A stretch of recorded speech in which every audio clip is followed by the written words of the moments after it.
এদের জন্য আমরা এখনো মানে স্বাধীনতা ভোগ করতে পারছি কি জন্য এরা যদি না এই উদ্যোগ নিত আজ এই দেশ মহামারীর ভিতরে থেকে যেত, আমরা নিঃস্বাধীনভাবে চলাফেরা করতে পারতাম না।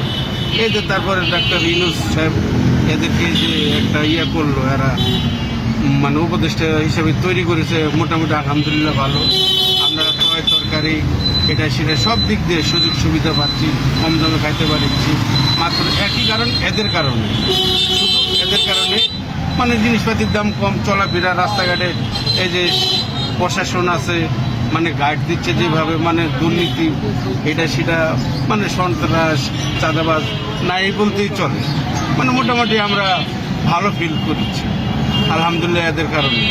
এরা আমরা চাই এরা ক্ষমতাতে আসুক, এদের নেতৃত্বে দেশ চলুক, ভালো প্রজন্ম আসুক, ভালোভাবে মানুষ সুযোগ সুবিধা যেন পায়, মানুষ যেন ভালো খাইতে পারে। এটাই মানুষের কাছে, ওদের কাছে এটাই প্রত্যাশা, এটাই আসছে। আগে তো ওই যে ওই মনে কোনো কথা বলার মতন কোনো পরিবেশ ছিল না, কথা বলে গুম তুলে নিয়ে যাবে, এটা সেটা 7-17 বিভিন্ন সিস্টেমের কথা, বিভিন্ন আইটেম। গাড়ি চালাতে পারতাম না, ওই গাড়ি ছিনতাই করে নিয়ে যাইতো গাড়ি। তো কত অটোওয়ালা কত রিক্সাওয়ালা মাথা ফাটাই দিচ্ছে। আমার বাড়ির কাছে কয়েকজন আছে এরকম, তারা এখন পুঙ্গু অসহায়, গাড়ি চালাতে পারে না, আবার বেকার। এখন সরকারকে কাজে চাচ্ছেন আপনি? না, এখন ঘটনা হলো কি, এই যে নতুন যে ইয়াটা আসে, যে যাদের ইয়াতে হচ্ছে, এরা মোটামুটি সব মিলে একটা সংগঠন করে ভালো দেশটাতে ভালো মতন চলে, এটাই আশাবাদী। নতুন কিছু হোক, নতুন প্রজন্ম আসুক, আমরা নতুন কিছু দেখতে চাই। এই বিএনপি আওয়ামী লীগ এসবের কোনো কার নেই। ওই যে 17 বছর ধরে আমাদের দুলুভাইয়ের বাড়ির সামনে একটা কুকুরও আয়সা দেখেনি, মোটেনি। আর এখন সব মনে করেন সব ফুসফাস হয়ে গেছে। ওই দেখুন এটা দুলু সাহেবের বাসা। এখানে ফুসফাস নেই, এখন সব রং করে সব নতুন করে পরিচয় এসি সব লাগাচ্ছে। তাই এইসব অপরজন প্রত্যেক আসছে। আপনার নাম কি? আমার নাম মোহাম্মদ খুরশেদ আলম। খোরশেদ আলম। আপনার বাসা কোন জায়গায়? আমার বাসা ফুলবাড়ি, নাটোর। জি। আচ্ছা, ঠিক আছে। দেশটা ভালোভাবে চলে, কারখানা নাই, কোনো কিচ্ছু নেই, বেকার, খালি বেকার। কোনো যদি দেখা গেলে এই যে এত এমপি মন্ত্রীরা গেল, আমাদের নাটোরে কোনো গ্যাস নাই, গ্যাসের দরকার, মানে কর্মস্থানের দরকার। কর্মস্থান না হলে তো মানুষ জীবিকা করতে পারবে না, বাঁচতেও পারবে না, এইসবের দরকার। আমাদের নাটোরে কিচ্ছু নেই, নাটোরে খালি বাড়ি আর গাড়ি আর এলো মানুষ। এই তো নতুন আসলে সরকার দেখা উচিত। হ্যাঁ, এই জন্য তো নতুন কিছু প্রজন্ম আসুক, কিছু দেখার দরকার, এরা কি করে। সাধারণ জনগণ ঐক্যমত হিসাবে মানুষের ভালো মন্দ দেখতো, এরা তো ওইসব মানে। এর আগে কখনো কোনো নেতা এরকম করে আসছিল সবার সাথে দেখা করতে, কথা বলতে? ধর এই যে 17 বছর পর নেতারা, যে কোনো নেতার কোনো খবর নাই, কোনো কিছু নাই। আমরা করতাম সুন্দর করে নেতারের কাছে যাই, নেতারা আমার কাছে আসে, আমরা কী করছি, কোনো নেতারা আসে না, আসে ওর জন্য, আমার জন্য। সাধারণ জনগণের তো নেতা নেই। সাধারণ জনগণের নেতা থাকলে তো সাধারণ জনগণ যে ভোগ মানে সমস্যার ভিতরে আছে, এরা তো অবশ্যই দেখতো।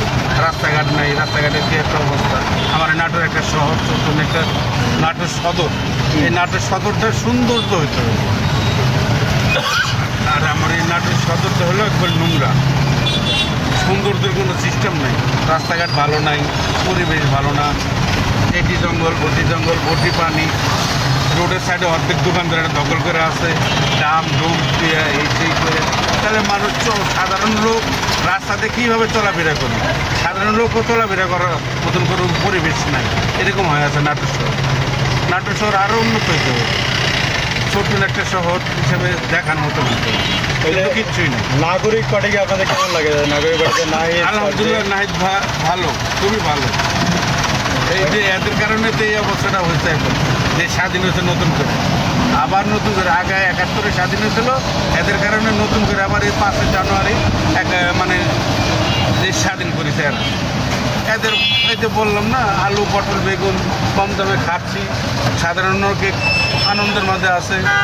কিন্তু এই যে ইউনূস খান যদি না থাকতো, তাহলে এই আলু 50 টাকা কেজি 60 টাকা কেজি কিনা খাওয়া লাগতো, 100 টাকা কেজি। পেঁয়াজের দাম বেশি হতো, কাঁচামরিচের দাম বেশি হতো।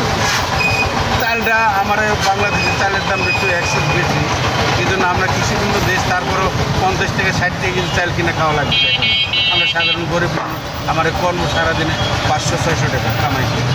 এর ভিতরে গাড়ির জমা আছে 500 টাকা, এর ভিতরে জীবিকা অর্জন করতে হবে, তাছাড়া কোনো উপায় নেই। খালি এখানে তো কোনো কর্ম নেই, এই জন্য খালি কৃষিপূর্ণ দেশ, এখানে খালি চাল ডাল গম, তারপরে চাল 60 টাকা কেজি কিনে খাওয়া লাগে। কী করবো এখন? আমার এই নতুন পার্টির কাছে একটাই আশা, একটাই জিনিসপাতির দাম কমুক, মানুষের সুযোগ সুবিধার দিক ভালো আর উন্নত করুক, আর সন্ত্রাসমুক্ত দেশ করুক, চাঁদাবাদ মুক্ত করুক, মানে সব সাইড দিয়ে। আদার পুলিশ হলো 1 নম্বর, পুলিশ হলো সবচেয়ে বড় সরকার বাংলার জমিতে। পুলিশের মতন এত খারাপ পৃথিবীতে কোনো বাহিনী মনে হয় আমার মনে হয় না। সেনাবাহিনী মানুষ সবাই সম্মান করে, পুলিশ তো সরকারের আসে কথা ওঠে বসে তো, হ্যাঁ ওটাই সমস্যা এখানে। এটাই।